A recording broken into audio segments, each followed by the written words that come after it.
Hello everyone, myself Balraj Singh. So we are going to start gravitation class 9th part first. Let's see what is centripetal force. क्या कभी सुना है आपने centripetal force के बारे में? Let's see. We know that an object in circular motion, जब कोई object circular motion में होता है, it keep on changing its direction. जैसे अगर यहाँ मैं बताऊँ आपको, ऑब्जेक्ट अगर यहाँ है तो उसका डायरेक्शन इधर, ऑब्जेक्ट यहाँ है तो उसका डायरेक्शन इधर, ऑब्जेक्ट यहाँ है उसका डायरेक्शन इधर, ऑब्जेक्ट यहाँ है उसका डायरेक्शन इधर, तो वो हर जगह अपना डायरेक्शन क्या कर रहा है, चेंज कर रहा है. Due to this velocity of the object also changes. Remember this, velocity क्या है, एक वेक्टर है. वेक्टर का मतलब उसमें मैग्नीट्यूड भी है, डायरेक्शन भी है. तो velocity is a vector. Velocity भले वो यूनिफॉर्म सर्कुलर मोशन कर रहा है, यूनिफॉर्म मतलब उसका मैग्नीट्यूड सेम है हर जगह. कोई इंसान दौड़ रहा है सर्कल में सेम स्पीड से, स्पीड सेम है, मैग्नीट्यूड सेम है, but even the direction is changing at every point. हर जगह वेलोसिटी का डायरेक्शन क्या हो रहा है, चेंज हो रहा है. So we can't say that velocity is constant. Velocity is same in magnitude but velocity का डायरेक्शन चेंज हो रहा है. That means velocity is changing. Right, do remember, circular motion भले यूनिफॉर्म हो, यूनिफॉर्म का मतलब स्पीड सेम है but velocity change होगी. तो ऐसे टाइम पे क्या होता है, एक सेंट्रीपिटल फोर्स है जो एक्ट करता है किसके ऊपर, ऑब्जेक्ट के ऊपर. That keeps it moving in a circular path. Object तो यहाँ चाह रहा था मैं इधर ही चला जाऊँ, तो ये आगे भी इधर ही जा सकता था. यहाँ भी ऑब्जेक्ट चाह रहा था मैं इधर जाऊँ तो इधर ही चला जाऊँ. यहाँ भी ऑब्जेक्ट चाह रहा था मैं इधर जा रहा हूँ इधर ही चला जाऊँ. यहाँ भी ऑब्जेक्ट चाह रहा था मैं इधर जा रहा हूँ इधर ही चला जाऊँ. तो every time object is trying to move इधर. तो क्या हो रहा है, उसको सर्कल में घुमाने के लिए एक फोर्स ज़रूरी है. उस फोर्स को कहा जाता है क्या, सेंट्रीपिटल फोर्स.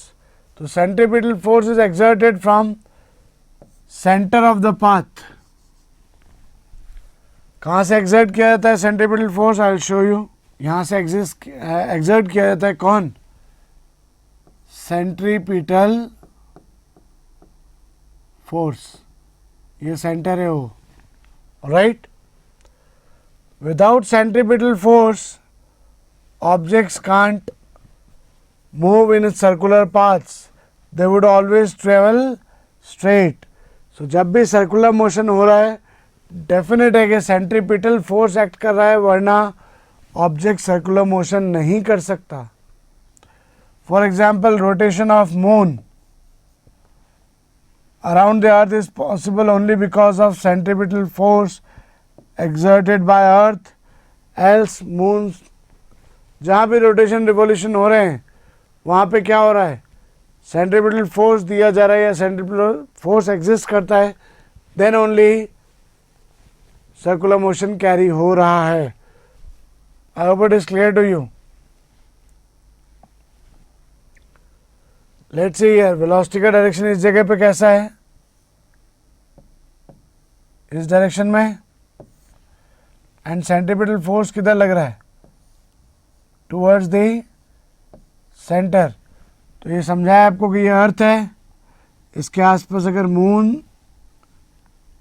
घूम रहा है तो क्यों घूम रहा है, उसकी वेलोसिटी तो चाहती है वो चला जाए बाहर, लेकिन सेंट्रीपिटल फोर्स जो अर्थ की वजह से लग रहा है सेंटर में, वो उसको कंटिन्यू घुमाता रहता है. आगे ये देखा जाएगा कि ये सेंट्रीपिटल फोर्स अर्थ द्वारा कैसे दिया गया, हाउ, अर्थ ने कैसे मून को कहा, फोन करके तो नहीं कहा ना, hey I am providing you centripetal force, you have to just move along me, नहीं कहा. देन आगे देखेंगे हम. ग्रेविटेशन में यूनिवर्सल लॉ ऑफ ग्रेविटेशन देखा जाएगा. यूनिवर्सल लॉ ऑफ ग्रेविटेशन में देखा जाएगा कि कैसे दो बॉडीज एक दूसरे पे अट्रैक्टिव फोर्स लगाती हैं, and that attractive force between the two, earth की तरफ से जो अट्रैक्टिव फोर्स आ रहा है मून पे, वही उसको क्या प्रोवाइड कर रहा है, सेंट्रीपिटल फोर्स. क्यों, क्योंकि यहाँ पे क्वेश्चन आता है बच्चों के दिमाग में, ठीक है चलो मान लिया for uniform circular motion centripetal force required है, बट ये सेंट्रीपिटल फोर्स लग कहाँ से रहा है, who is providing this force, तो उसका थोड़ा सा हिंट दिया मैंने आपको, आगे we will talk definitely in detail.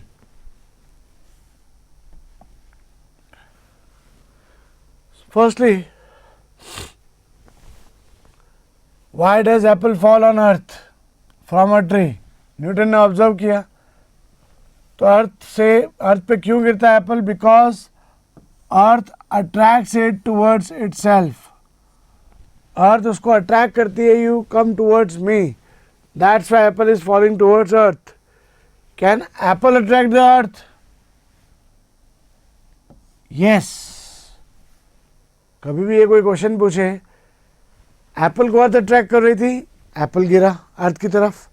क्या अर्थ ने एप्पल को, सॉरी, क्या एप्पल ने अर्थ को अट्रैक्ट नहीं किया था? किया था माय फ्रेंड. देन फिर अर्थ क्यों नहीं एप्पल के पास चलेगी? एप्पल का मास छोटा है, उस पर उतना ही फोर्स लगा तो वो आके बेचारी गिर गया. लेकिन अर्थ का मास बहुत बड़ा है एप्पल के कंपैरिजन में, तो अर्थ का एक्सेलरेशन उतना नहीं हो सकता. राइट, समझेंगे. It also attracts the earth as per Newton's third law. Newton third law क्या है? Law of action reaction. Earth ने एप्पल को खींचा तो एप्पल ने अर्थ को खींचा, एक्शन हुआ तो रिएक्शन हुआ. फोर्सेस इक्वल है, every action has equal and opposite reaction. Earth ने एप्पल को इधर खींचा, एप्पल ने अर्थ को उधर खींचा, action reaction, action reaction. Right, forces equal है बट ऑपोजिट डायरेक्शन में. बट द मास, यह मेन रोल कौन अदा करता है? Mass. Mass of earth is much larger than apple. Earth का मास एप्पल के कंपैरिजन में बहुत बड़ा है, दस द फोर्स सेम हो सकता है.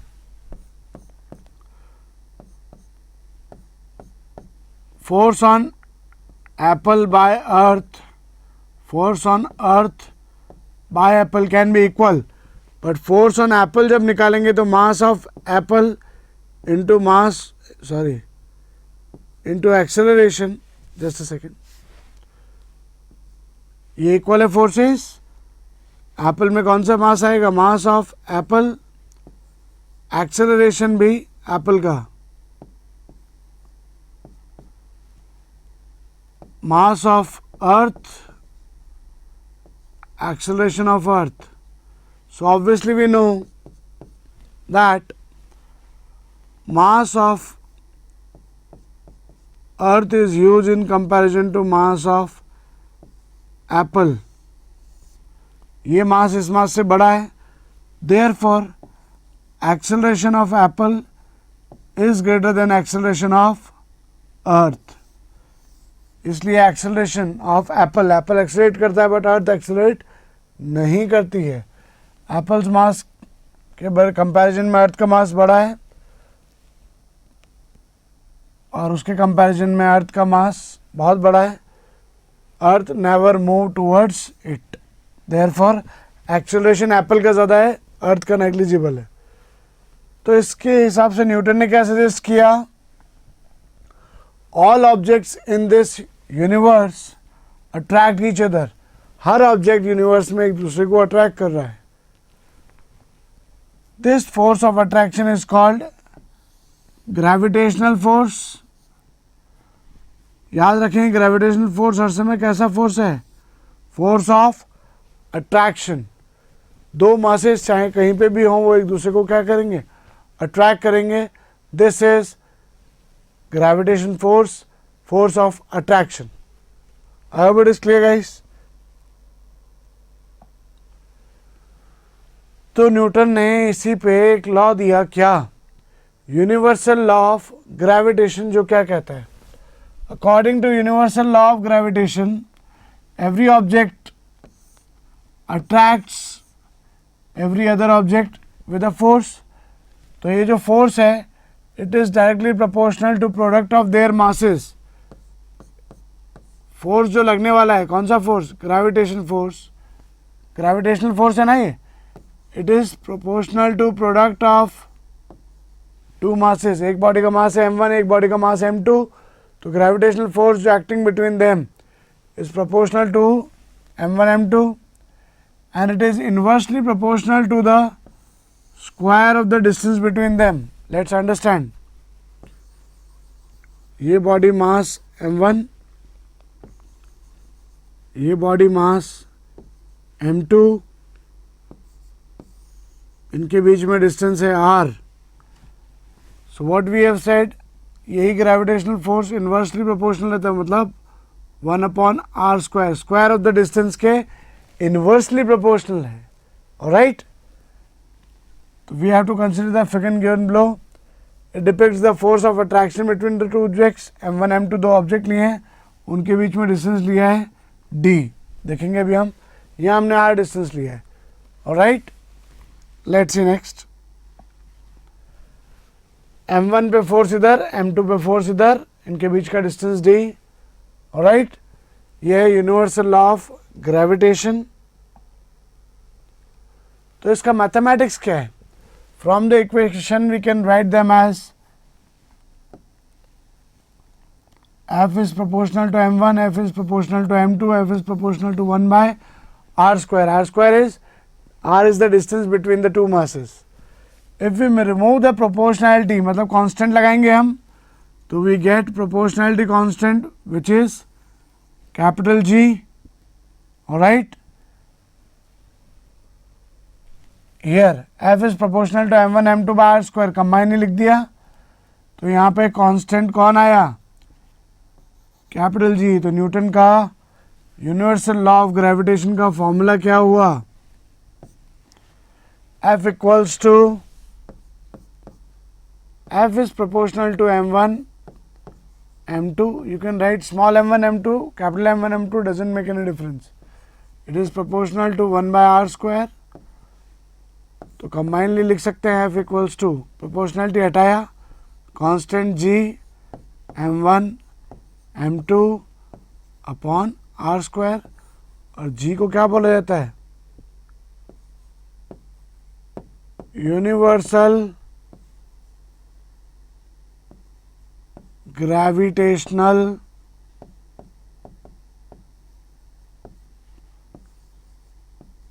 Constant. Universal gravitational constant, capital G. All right. So this is universal law of gravitation given by the Newton, sir. All right.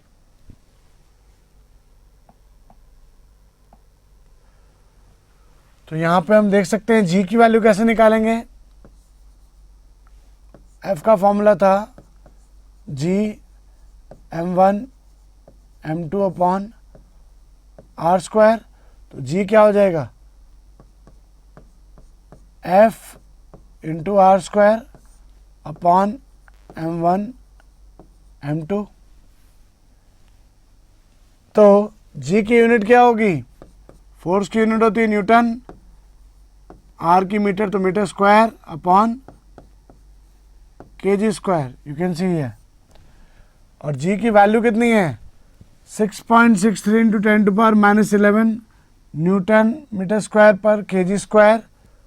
Find out by Henry Cavendish in जो 1731 से 1810 तक जिए थे. तो G की वैल्यू याद रखनी है आपको. यूनिवर्सल ग्रेविटेशनल कांस्टेंट की फिक्स वैल्यू है 6.67 इंटू 10 टू पावर -11.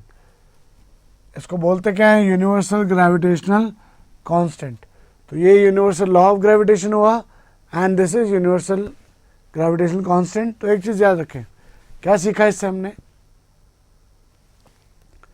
दो मासेस ऑलवेज अट्रैक्ट करेंगे एक दूसरे को. ये वाला इसको करेगा, इस पे फोर्स लगेगा इधर, इस पे फोर्स लगेगा इधर, दोनों एक दूसरे को अट्रैक्ट कर रहे हैं. ओके, यहाँ कंफ्यूजन ये भी आ सकता है बच्चे को. If that mass is attracting me, if I am attracting that mass. Sir ने गलत बताया. अगर मैं अट्रैक्ट कर रहा होता तो वो मास मेरे पास क्यों नहीं आ गया? चलो मास बड़ा छोटा होता तो अलग बात है. एक पेन है, पेन को मैं अट्रैक्ट कर रहा हूँ ना, why it is not coming to me? मैं पेन को अट्रैक्ट कर रहा हूँ, पेन मुझे अट्रैक्ट कर रहा है, पेन मास छोटा है, मैं बड़ा हूँ तो मैं पेन की तरफ नहीं जाऊँगा, लेकिन पेन तो मेरी तरफ आए, पेन नहीं आ रहा, सर ने गलत बताया।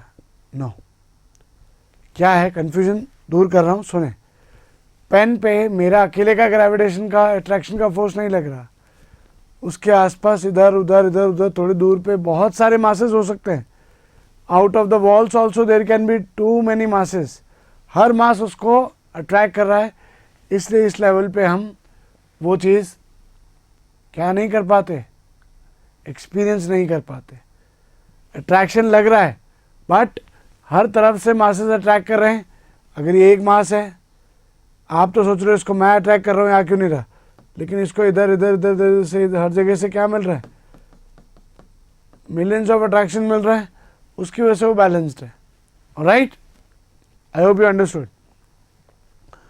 फिर जब अर्थ करती है अट्रैक्ट, तब हम क्यों उसे देख पाते हैं, बिकॉज अर्थ का मास बहुत ज़्यादा ह्यूज है बेटा, अर्थ का मास बहुत बड़ा है, हमारा मास बहुत छोटा है अर्थ के कंपैरिजन में, तो हमारा अट्रैक्शन फोर्स उतना बड़ा नहीं हो पाता जितना अर्थ का ग्रेविटी बड़ा है। क्यों? क्योंकि अर्थ का ग्रेविटेशन फोर्स क्यों बड़ा है, अर्थ का मास बड़ा है। Alright, that's why earth attracts easily and we can't do that. आपका मास बड़ा है तो आप अपना बढ़ा सकते हैं ग्रेविटेशन फोर्स, बट अर्थ का मास बढ़ाना जितना हमारा मास बढ़ाना पॉसिबल नहीं है। How does the force of gravitation between two objects change when the distance between them is reduced to half? क्या क्वेश्चन पूछा है उसके लिए पहले फॉर्मूला देखते हैं हम। F equals to G m1 m2 upon r square. हमें बाकी और कुछ भी नहीं दे रखा, हमें सिर्फ क्या लेना है, F is proportional to r square. Now आपको नया एफ डैश निकालना है। ऑलराइट, कब? जब आपका नया आर डैश जो है, आर डैश का स्क्वायर, आर डैश स्क्वायर किसके इक्वल है बेटा?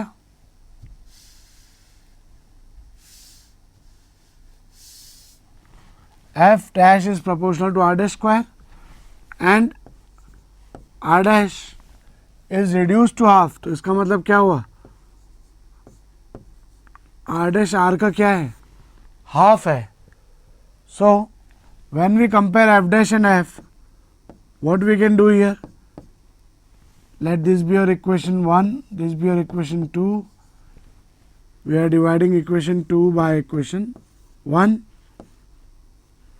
तो F dash upon F equals to क्या आएगा यहाँ पे, R square upon R dash square. In place of this r dash square we can write r by 2, r square, r dash r by 2 के बराबर है, तो r dash का square किसके बराबर हो जाएगा, r square upon 4k, so it becomes r square upon 4. So from here we can say distance reduce to half हुआ है, दो मासेस के बीच में। पहले डिस्टेंस था r, अब डिस्टेंस हो गया r बाय 2। पहले डिस्टेंस था r, अब इन दोनों के बीच में रिड्यूस हो गया डिस्टेंस, तो ऑब्वियसली ग्रेविटेशन फोर्स दूर था ना, इन्वर्सली प्रोपोर्शनल टू r होता है और r का स्क्वायर के इन्वर्सली प्रोपोर्शनल होता है। तो डिस्टेंस जितना ज़्यादा होगा उतना फोर्स कम होगा, डिस्टेंस कम हो गया फोर्स बढ़ेगा एंड स्क्वायर के प्रोपोर्शन में बढ़ेगा। तो you can see here f dash is 4 times of f। आपने जब डिस्टेंस रिड्यूस कर दिया, पहले दो मासेस इतने दूर थे, now they are this much away only, तो पहले उनके बीच में फोर्स लग रहा था f, अब लग रहा है f डैश। f के कंपैरिजन में f dash is much more. Why? Because f is inversely proportional to r. Distance decrease होगा तो फोर्स बढ़ेगा and it is also inversely proportional to r के पास 2, और स्क्वायर के इन्वर्सली प्रोपोर्शनल है। डिस्टेंस हाफ हुआ तो फोर्स 4 टाइम्स बढ़ गया। I hope it is very much crystal clear to you. Be precise and clear about this thing. कि अगर बॉडी के बीच में डिस्टेंस ज़्यादा है तो फोर्स कम, डिस्टेंस कम हुआ फोर्स इंक्रीज हो जाएगा, बढ़ जाएगा, ज़्यादा हो जाएगा। I hope it is clear to you guys. What happens to the force between two objects if mass is doubled, distance between the object is doubled and tripled, masses of the both objects are doubled? तो इन तीनों को हम ABC category में लेंगे। Alright, let's see the formula first. Formula क्या होता है? G m1 m2 upon r square. You can write m and r as small also, capital also, not a problem. First part A देखते हैं। ए में क्या बोला गया है? एक ऑब्जेक्ट का मास आपने डबल कर दिया, मतलब आपका जो m1 डैश है वो 2m1 के बराबर है। m1 dash is the new mass, वो डबल हो गया। सो यहाँ से जब आप f डैश निकालेंगे, f dash is G m1 dash m2 r square, yes or no? So यहाँ पे g as it is m1 dash की जगह क्या आ जाएगा? 2m1 m2 r square, f dash twice 2 बारह G m1 m2 upon r square किसके equal है? f के। तो नया f डैश क्या हो गया? f के क्या इक्वल है वो बता देता हूँ। This G m1 m2 upon r square, ये किसके बराबर है? f के। सो ऑब्वियसली वो रिप्लेस किया तो f डैश, नया जो फोर्स मिला है आपको फर्स्ट केस में वो डबल हो गया है अर्लियर फोर्स का। Now let's see part B. Part B का क्वेश्चन क्या है वो समझ ले पहले। डिस्टेंस एक बार डबल किया है, एक बार ट्रिपल किया है, एक बार डबल किया है, एक बार ट्रिपल किया है। पे अटेंशन, ये याद रखें। बी पार्ट देख रहे हैं हम। एक बार डिस्टेंस डबल किया है, at that time F dash क्या हो जाएगा? जी m1 m2 upon r square की जगह होगा r डैश का होल स्क्वायर। ऑलराइट, सो G m1 m2, r dash की वैल्यू कितनी है? 2r। वो अगर यहाँ प्लेस करेंगे तो 2r का स्क्वायर क्या हो जाएगा? 4r square. नाउ जी m1 m2 upon r square को हम रिप्लेस कर सकते हैं f की फॉर्म में। तो f डैश कितना हो गया? f डैश कितना हो गया? डिस्टेंस इतना था, हमने डबल कर दिया डिस्टेंस, तो ऑब्वियसली हमारा फोर्स रिड्यूस होगा। डिस्टेंस हाफ कर देते हैं, फोर्स कम। डिस्टेंस डबल कर देते हैं, डिस्टेंस हाफ कर देते हैं, फोर्स ज़्यादा। डिस्टेंस डबल कर देते हैं, फोर्स कम हो जाएगा। और कितने से कम होगा? Let's say f dash is f by 4। when distance is doubled, your f dash becomes f by 4. Next है डिस्टेंस आपका क्या किया गया? Tripled. Tripled means r dash की वैल्यू कितनी है? 3r। So from this f dash की value कितनी आ जाएगी? G m1 m2 upon r square,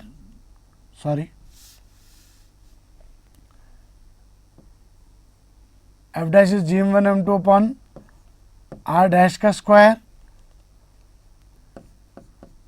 तो यहाँ पे f डैश की वैल्यू रखेंगे जी m1 m2 m है यहाँ। r डैश की वैल्यू कितनी? 3r। 3r का स्क्वायर करेंगे तो it becomes 9r square. So G m1 m2 upon 9r square, ये f के इक्वल है। So f dash becomes f by 9। आप जब डिस्टेंस डबल कर रहे हो या ट्रिपल कर रहे हो, बढ़ा रहे हो distance between the masses, obviously force क्या हो जाएगा? डिक्रीज हो जाएगा। जब डिस्टेंस हाफ कर देते हो, फोर्स बढ़ गया। डिस्टेंस इंक्रीज कर देते हो फोर्स कम हो गया, लेकिन कितने अमाउंट से, आर स्क्वायर के इन्वर्सली प्रोपोर्शनल है, स्क्वायर की फॉर्म में डिक्रीज या इंक्रीज होगा, right. And what is the last part of the question, let's see, masses of both the objects are doubled, दोनों ऑब्जेक्ट के मासेस क्या किए हमने, डबल कर दिए, मीन्स सी पार्ट जब हम करेंगे m1 डैश भी है 2m1 के बराबर, m2 डैश भी है 2m2 के बराबर, f डैश कितना हो गया g, m1 dash m2 dash, m1 and m2 dash are the new masses upon r square. m1 dash की वैल्यू कितनी है 2m1, m2 डैश की वैल्यू कितनी है 2m2, both the objects masses are doubled, तो नाउ f डैश इज 2 2 ज़ा 4 और g m1 m2 upon r square को f लिख सकते हैं। दोनों ऑब्जेक्ट के मासेस डबल किए, keeping the distance as same, तब हमारा फोर्स 4 टाइम्स हो जाएगा। तो व्हाट वी हैव सीन कि r पे डिपेंडेंसी कैसी है, मासेस पे डिपेंडेंसी कैसी है, किस मास को इंक्रीज डिक्रीज करें, अगर मासेस को बढ़ाया फोर्स बढ़ेगा, डिस्टेंस बढ़ाया फोर्स कम हो जाएगा, डिस्टेंस कम कर दिया फोर्स बढ़ जाएगा, किस प्रोपोर्शनैलिटी में किस तरह होगा ये आपको समझाया गया है। Please do understand and don't forget. Alright guys, यहाँ हमने सीखा आज कि न्यूटन्स लॉ ऑफ ग्रेविटेशन क्या है, किस किस फैक्टर पे वो डिपेंड करता है, दोनों मासेस पे आर के स्क्वायर की इन्वर्सली प्रोपोर्शनल है, ये चीज़ हमने सीखी। यूनिवर्सल लॉ ऑफ ग्रेविटेशन क्या है, कैसे एप्पल ही अर्थ के ऊपर गिरता है, अर्थ एप्पल के पास नहीं जाती क्योंकि अर्थ का मास ह्यूज है। Alright, I hope it is clear to everyone. Thank you.